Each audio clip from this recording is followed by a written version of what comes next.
Hello, and welcome back to Disability Happenings, the podcast where we discuss current events that are impacting the disability community. Today, we have a little bit of a somber topic to discuss: the disproportionate percentage of Native American children impacted by disability.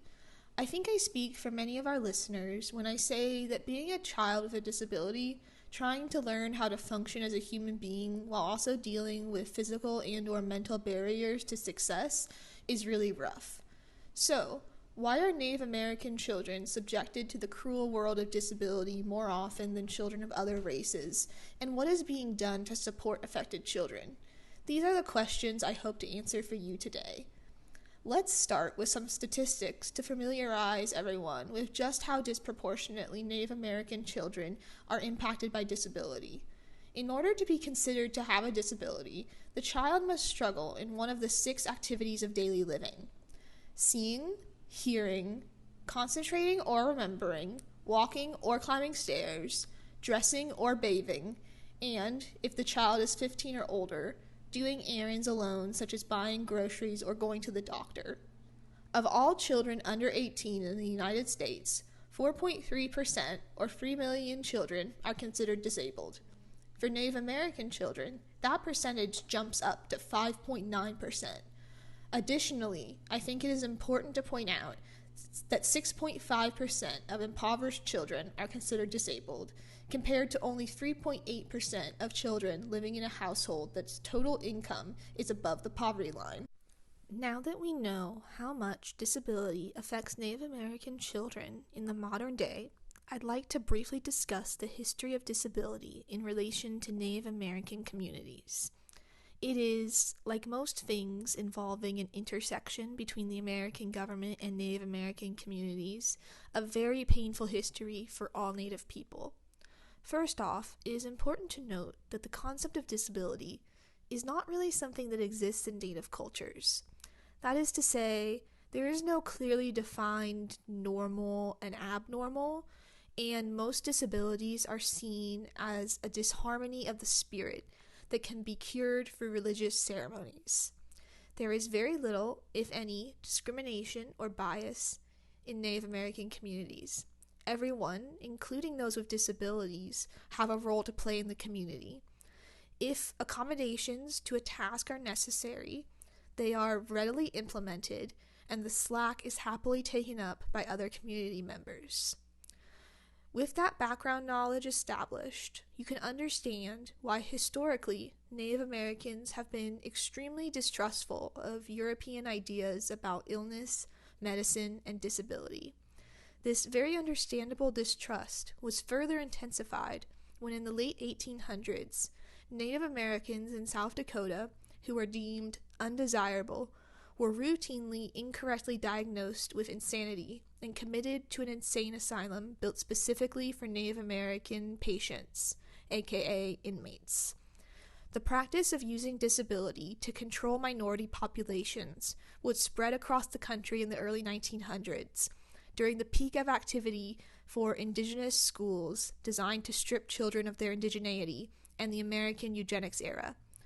Some of the reasons for committal included physical deformity, epilepsy, having disagreements with a spouse or teacher, and defiance against assimilation.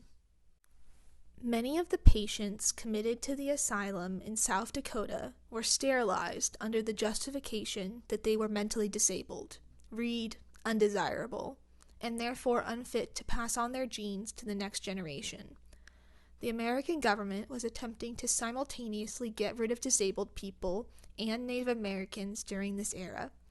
They put disabled people and undesirable Native Americans in government-run institutions in order to sterilize them, and attempted to assimilate the rest of the Native American population into white culture. The bottom line is that modern Native Americans generally have an understandable, deep-rooted, and historic distrust of Western medicine and anything to do with the American government. They, for obvious reasons, do not trust the government and government-run schools to put their children's best interests first. They also don't necessarily trust Western healthcare professionals, as they want the best possible care for their children and feel that Western medicine sometimes does more harm than good. This distrust is understandable, as discrimination in healthcare is rampant in the United States. Minorities, especially Native Americans living on rural reservations, often have both poor access to healthcare and poor quality healthcare compared to their white peers. This, at least in part, explains why Native American children develop disabilities significantly more often than their peers of other races.